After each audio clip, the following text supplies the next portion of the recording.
All right. Mengdi, may I hear your A so I can check to see if we match?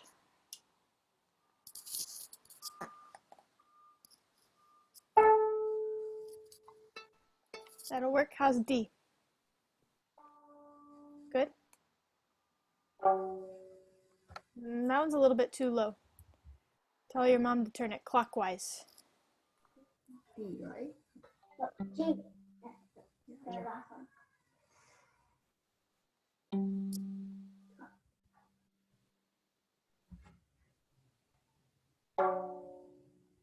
Other way. I think it's lower. Clockwise. Tighter. Yeah, turn it tighter. Maybe like 5 turns now. No, this way. Really? This way?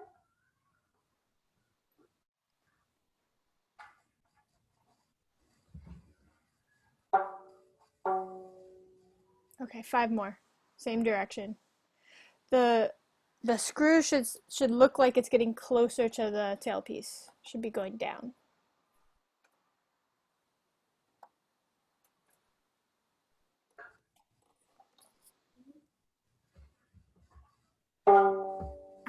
That's better. Do your A, D, and then G, Mengdi. And now E. We could do 1 turn up clockwise.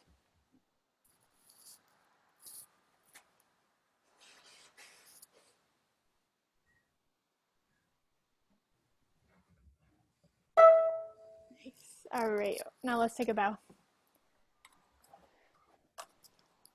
Watching game okay?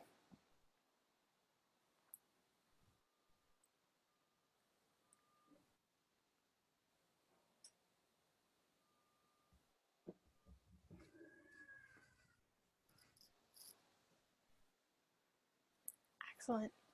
Before we even do review, will you show me the L, V, and Z?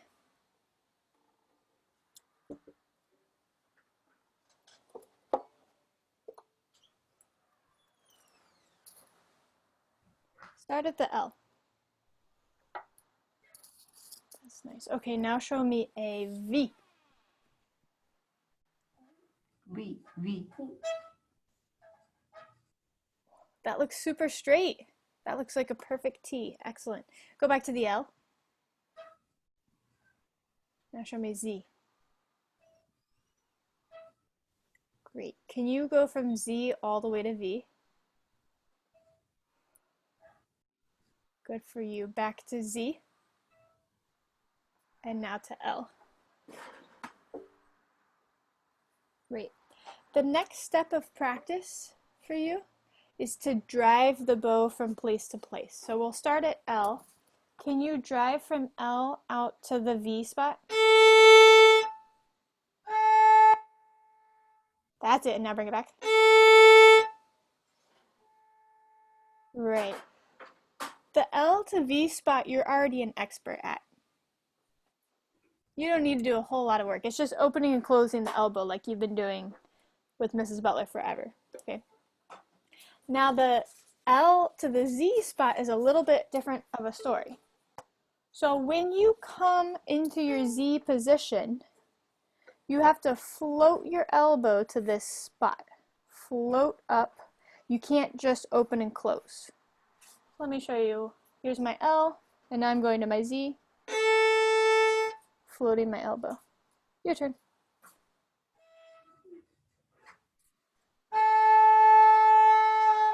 That's right. And when we come back to the L, we sink our elbow down. That's right. So show me a float sink. My turn.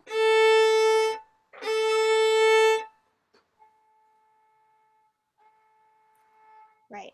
Now if pinky tries to straighten out, that's going to hurt your Z. So the curvier pinky can be, the better Z shape you can make. Go ahead.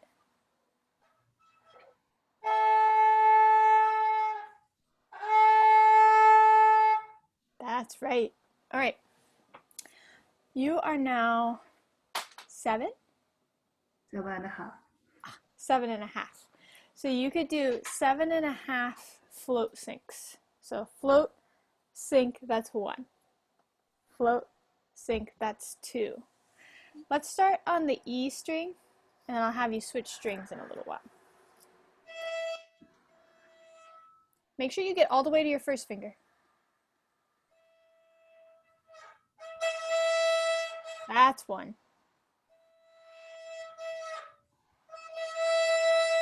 Right. You do have to lift your wrist and elbow a little bit so you don't bump into the corner.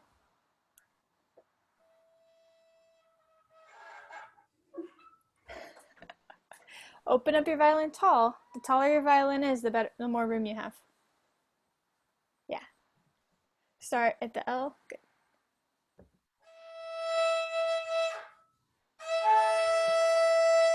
Three.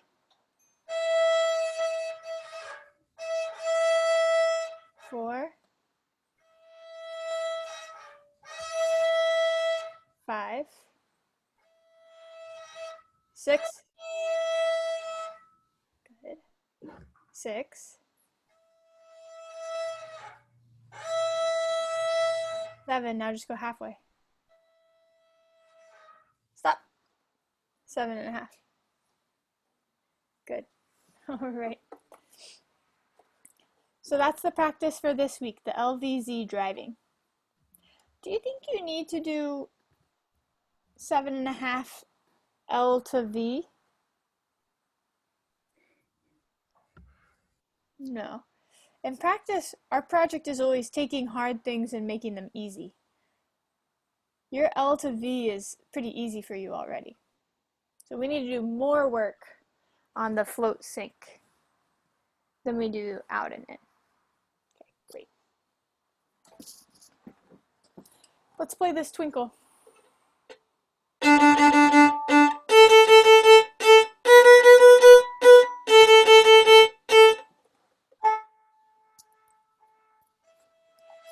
Huh. I played something different.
Before we move on, go to rest position. Shake out your bow hand. Make your best version of a bow hand. Okay. Not the mountains, the plains, right? And every finger is curvy. That's right. Good job.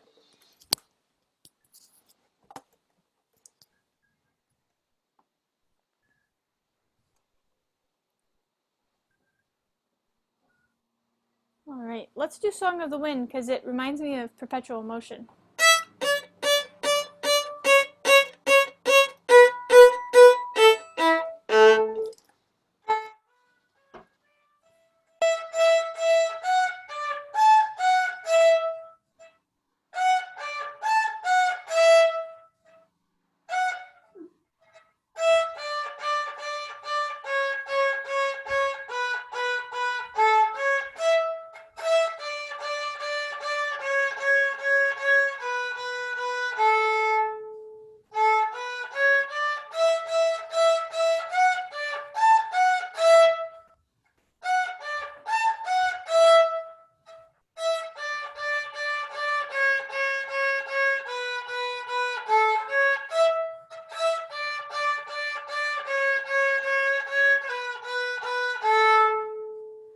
Mengdi, go to rest position.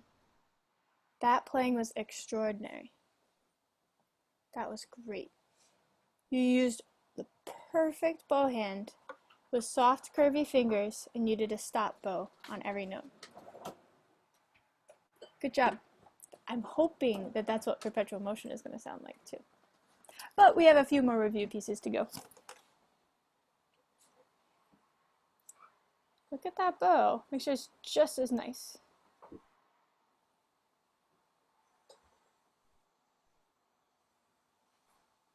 You're setting yourself up well. Good job.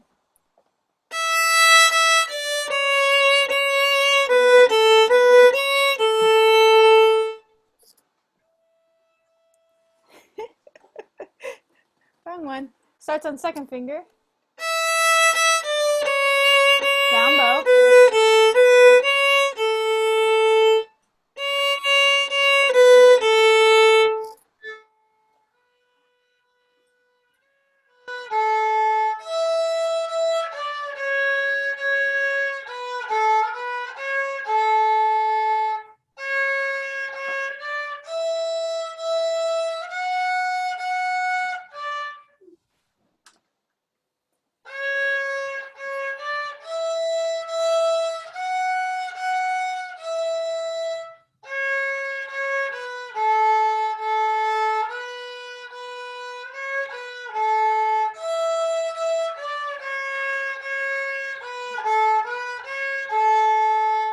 Yeah, now will come little children.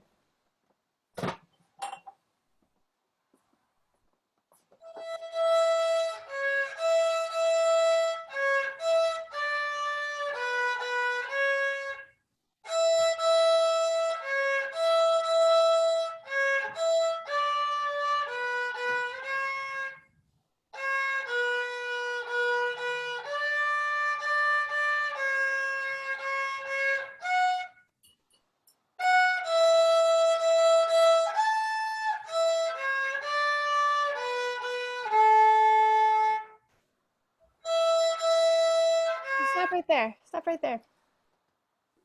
When we go to do O Come Little Children the second time, where do you think we should start in the bow? Exactly. So let's make a plan in advance and say, that's the place that we need to start the second thing. Can we finish the first round on the yellow so that we can start the second round on the yellow? Okay, the last sentence of the first round starts on the F sharp.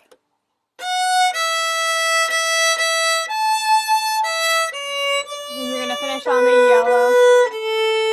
Stop. No need for a circle. Try that. Try that from the F sharp. La, la.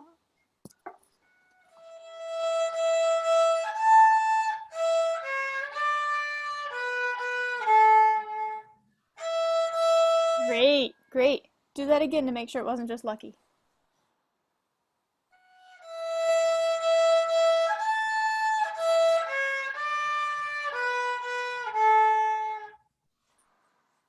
Keep going.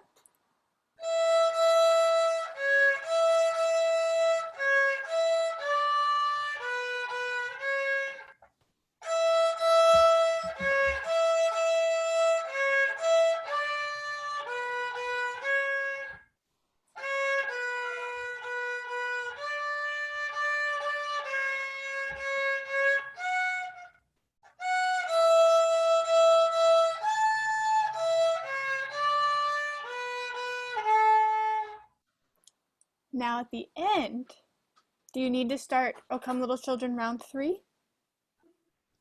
So that's when we cast our magic spell. Just float up and then go to rest position. How about you play the last sentence the second time? Do a beautiful long A, float, and then rest position.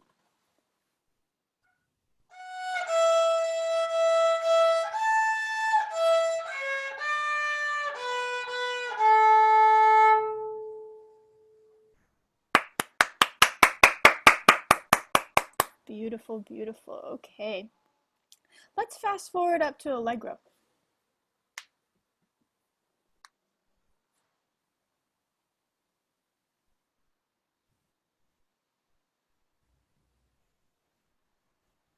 Now, Mengdi, I'm going to stop you right there. I've seen you do more beautiful bow holds.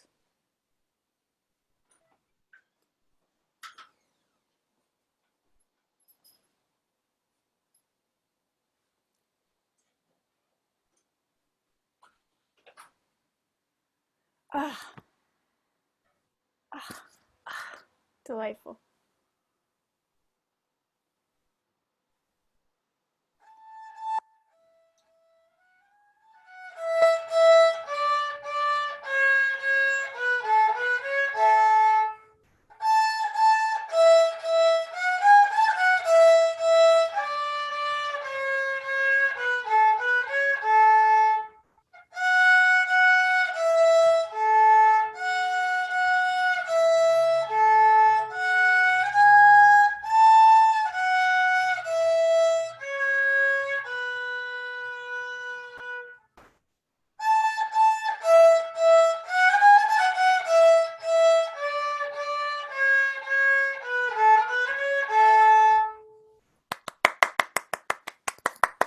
Good job.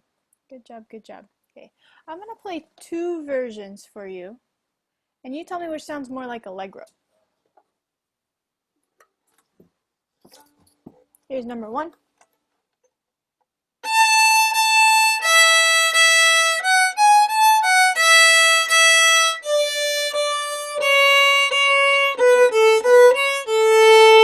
Okay, here's number two.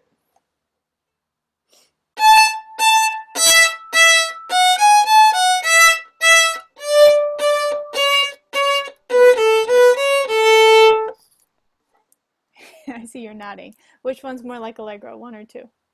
Two. Two. What did the first one sound like? Does this have a piece that it reminds you of?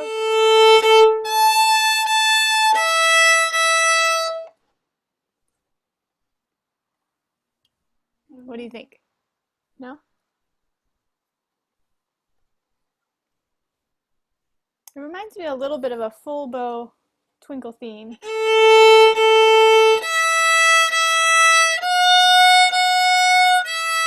Where the bows are all connected. Or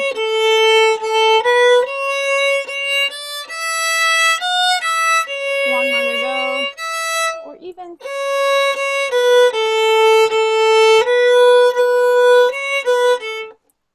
does that sound like that doesn't sound like what Allegro should be, but that sounds like the way I played it the first time,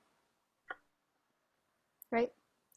Do you know what the special fancy violin name is for connected bows? Connected, where the sound comes together. So the fancy name for that is legato. Can you say legato? Legato. Yeah. I don't know of any great way to remember it, but your legs are connected, right? Like your thigh is connected to your knee, which is connected to your Ghetto? What does ghetto mean? legato. It's an Italian word, legato, which in music means all the notes are connected to each other. Okay, so when I play legato style, you don't hear any space between my notes.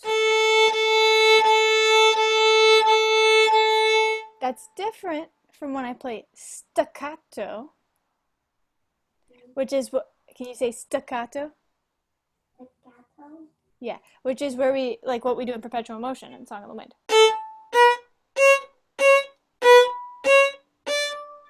Do you hear the space between the notes? Space, space, space, space. Very space. So I'm gonna play two versions. Or I'm just gonna play some music. You tell me if I'm playing legato or staccato. Here I go.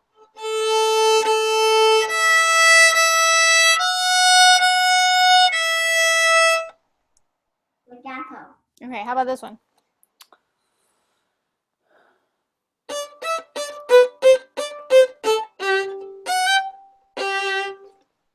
Legato. Which one? Legato. Staccato. Legato. Staccato, yes. You can think of it, it's kind of like the word stuck. Like stuck on the string. Staccato. How about this one?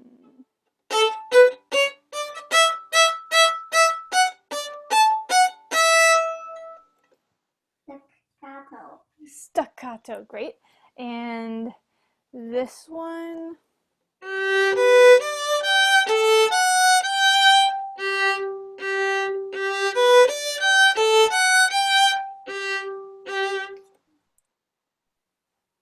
Legato. Legato. Yes, and you recognize it, didn't you? What's the name of that piece? That one. Yeah, Minuet 1. You know this one.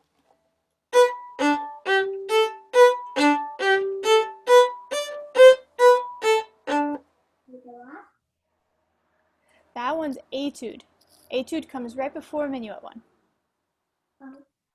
So you play Allegretto, and then Andantino, and then Etude, and then Minuet 1. Very close, very close. So what is the bow stroke? Is this legato or staccato?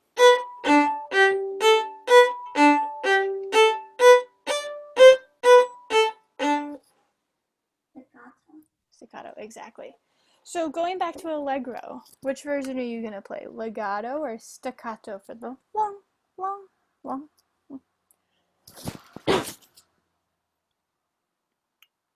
Legato. Staccato, because there's going to be space. The notes aren't connected to each other. You're going to get to the top of the bow and we're going to hear space. And then you're going to zoom to the frog and we're going to hear space. And then you're going to zoom to the tip and we're going to hear space. And then you're going to zoom to the frog and we hear space again. Just play the first 4 notes, staccato. Bum, bum, bum, bum. Oh my goodness, Mengdi, I've seen you make so many better bow holds than that one. You know, if only you'd make it the first time, then we wouldn't have to spend time doing it again.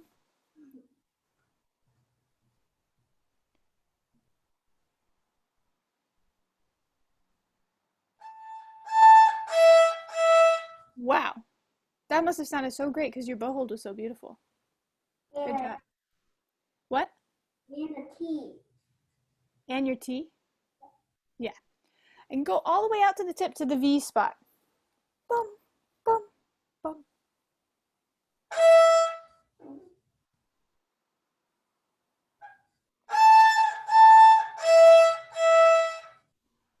Yeah, now add the next section. This one could be legato with the frog. Mississippi.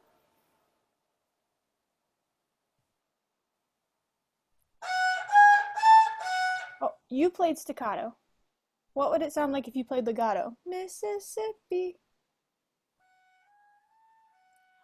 That's lovely. And now you contrast it with your staccato, staccato.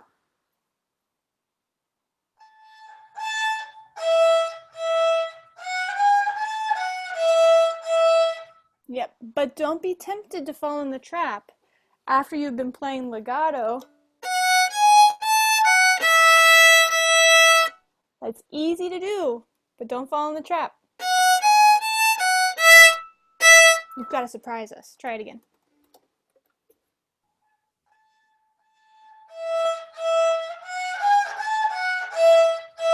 Yes, that's it. Okay, do we have this written down? This is our plan for Allegro. To add, what change are you going to make, Mengdi? I'm going to make, what I'm going to do,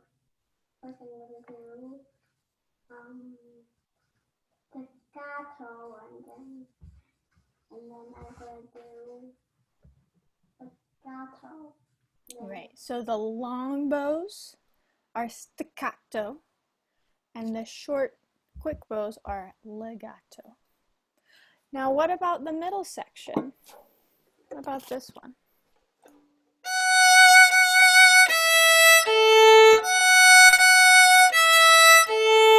What bow stroke are we using there? Legato. Legato, that's right. So the first sentence, we go back and forth, staccato, legato, staccato, legato. But when we get to the third sentence,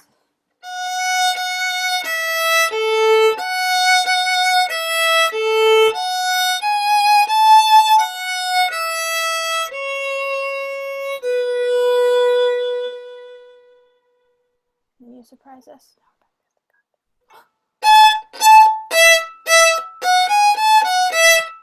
Oops.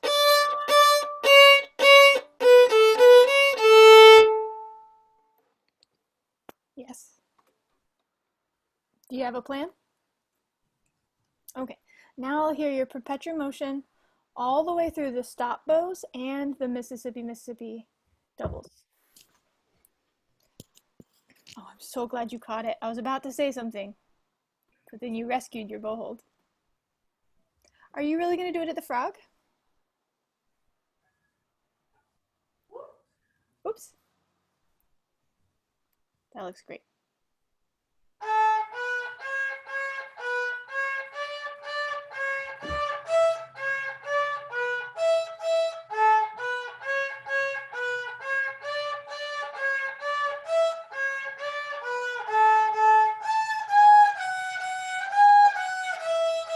Mengdi, you're playing legato. La la la la la. It's beautiful, but it's not staccato. Dum bum bum bum. Try from the third finger.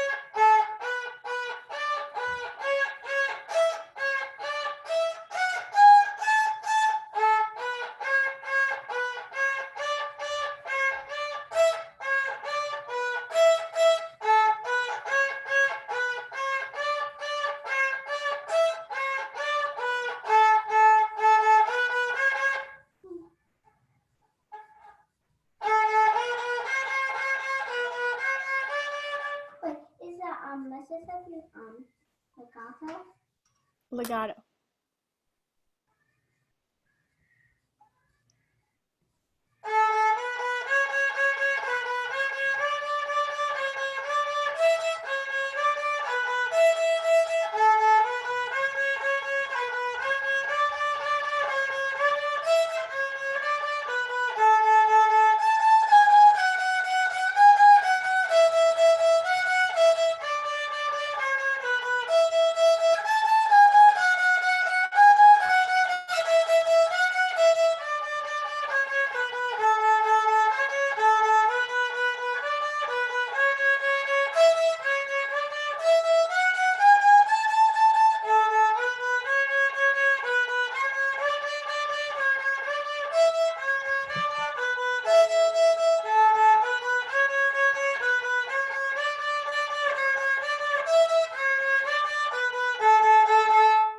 And the last note is not a double, it's just A. I'll play it for you. So it'll look like this.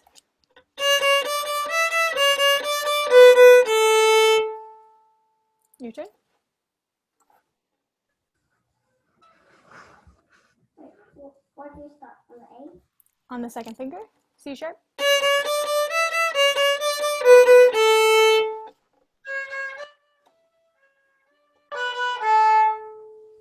Yeah, good for you. Okay, this is really sounding lovely. Have you had a chance to play it with the CD yet? No? Okay, this time find a speaker that you can play the CD on so you can play along with it. Okay? Okay.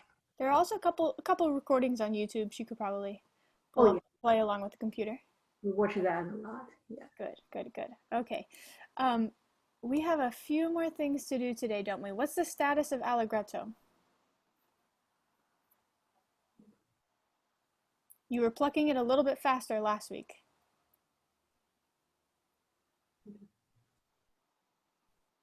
We didn't practice. You didn't practice at all, or you didn't practice that? We didn't practice that. Oh, phew, okay. That's all right. Thank you for telling me. So you're going to practice Allegretto plucking a little bit faster. Ba ba bum, ba ba bum, ba ba bum, ba ba bum. All right.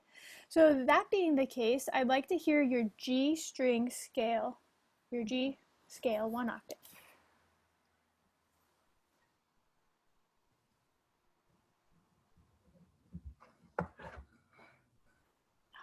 Beautiful. It makes such a difference, Mengdi, when you take the time to set your bow hold.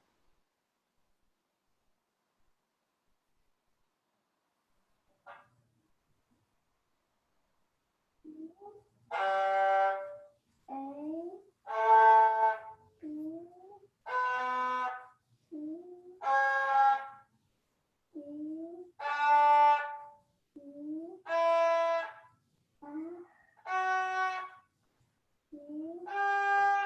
All of your notes were correct except one. You need a last name somewhere. Do you know which one needs a last name? E. Close. F sharp. So your second finger right next to your G needs to be an F sharp. Can you say that? F sharp, E, Right. F sharp, E, D, C, B, A, G.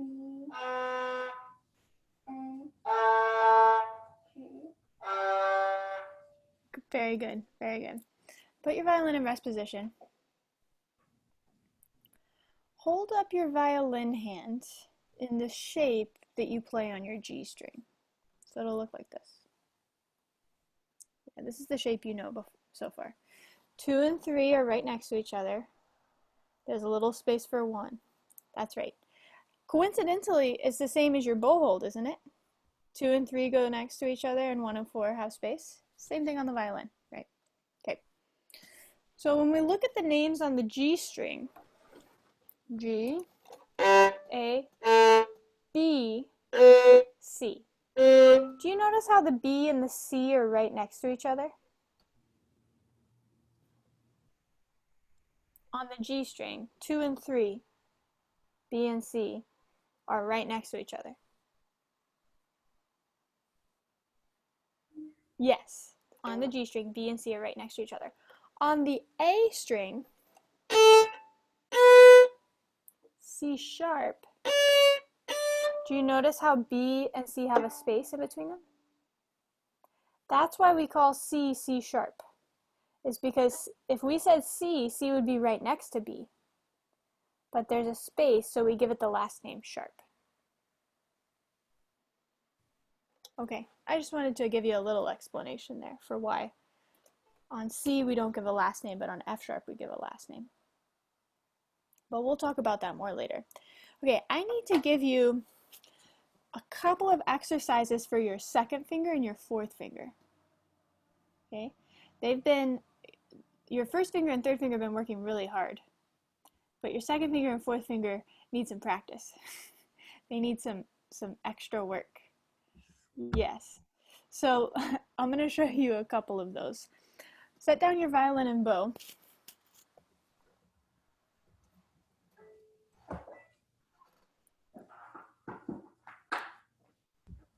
Good. One thing that you can do is pull your fourth finger behind your thumbs. You can do it on both hands. Yeah. And then just let it go like a flick. Yeah, but you have to pull it. Pull, pull, pull, and then right. And if you take a piece of paper and ball it up into a crumpled up trash ball, and then you take your fourth finger and go, it'll send that ball going across the room. If we were in a lesson together, I would play a little bit of soccer with you with our flicking trash balls. Yeah. So if you could do that with your second finger and the fourth finger, that'll start to build some muscles. And this is really fun. This means in practice you get to tell mom, I need to set down my violin and bow for 2 whole minutes and just flick paper around the room. It might even bump into her. That's okay. Just aim for sending that paper somewhere. Okay, now pick up just your violin, leave the bow on the ground. Good. All right, violin, rainbow, up into play position. Okay, you're gonna float your hand up like normal. Good. Now you're gonna swing your elbow under. You're gonna reach over to the G string. Hook the G string with your fourth finger and pull to pluck. Just the G string if you can. I know we're building muscles there, so we have to touch the G string, pull. Yeah, just like if you were to pluck here. It's the same thing, but you do it with your fourth finger. Yeah, you'll get better at it. The key muscle is this one. Violinists, like basketball players have really strong muscles, like right here. In violin, we don't get strong muscles there, but our strong muscle is this one. We get really buff in our hand right there. That's it. Okay, so now find the D string. Just pull the D string. Good. A string. E string. Yes. Okay, so that's exercise number 2. And if you want to play a game with that, your mom can write out all different letters in order. G, A, E, D, D, A, G, E, and she just has to go down the line.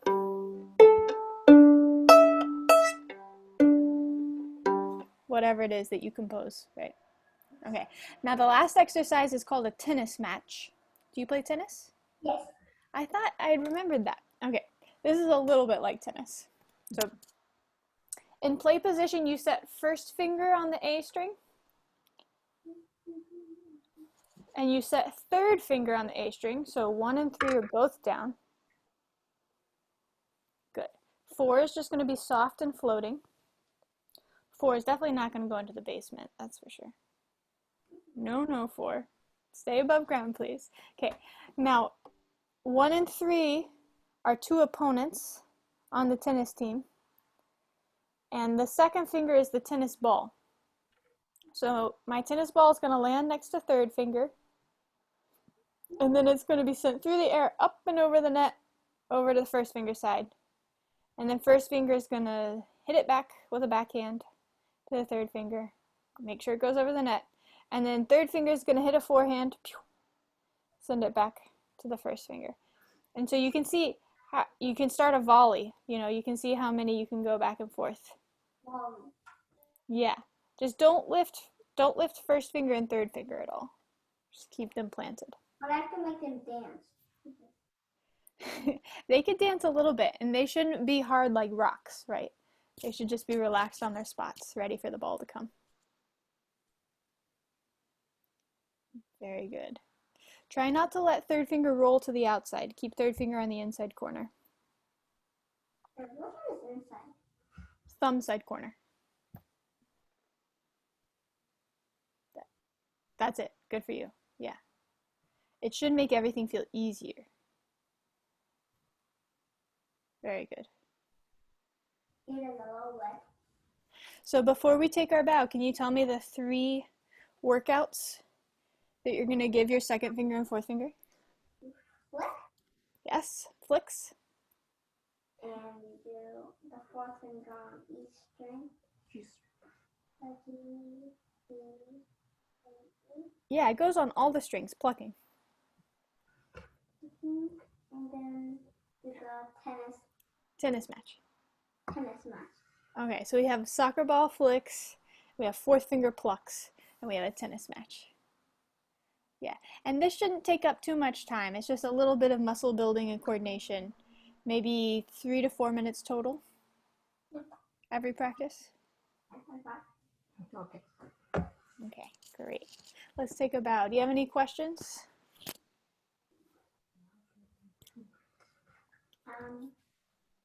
When you play Argentino, why do you have to use your fourth finger? Do you want to know the musical reason or the teacher reason?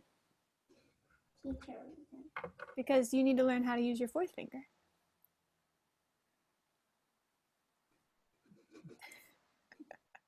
So I have to give you, your fourth finger needs some place to work out, right? Some place to happen.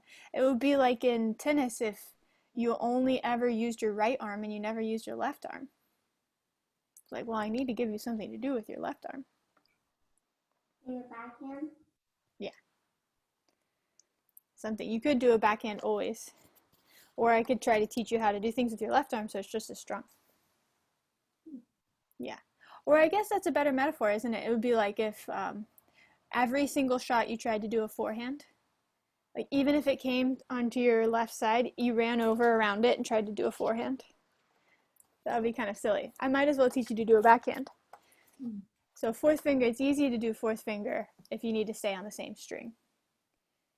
You don't have to go over to the open. So I'm going to use andantino to teach you that. But I already know how to play andantino, except the fourth finger. Without your fourth finger, right? And so now we're going to make sure you know how to do it with your fourth finger. Okay. Yeah. You know do you know the actual secret, Mengdi, that all of the music you've played so far, you could play it hundreds of different ways? You could play Song of the Wind with no bow circles. You could play O Come Little Children with a down bow. You could play Twinkle starting on a first finger. Music, I'm serious. Music you can play so many different ways. There you go. What?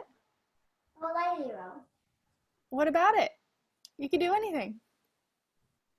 You could play a tiny lightly row like this.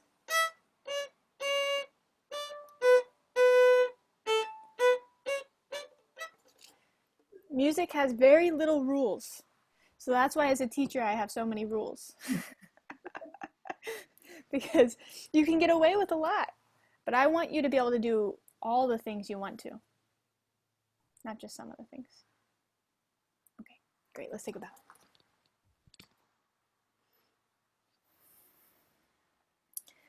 I'll see you next time. Thank you. Thank you. Goodbye.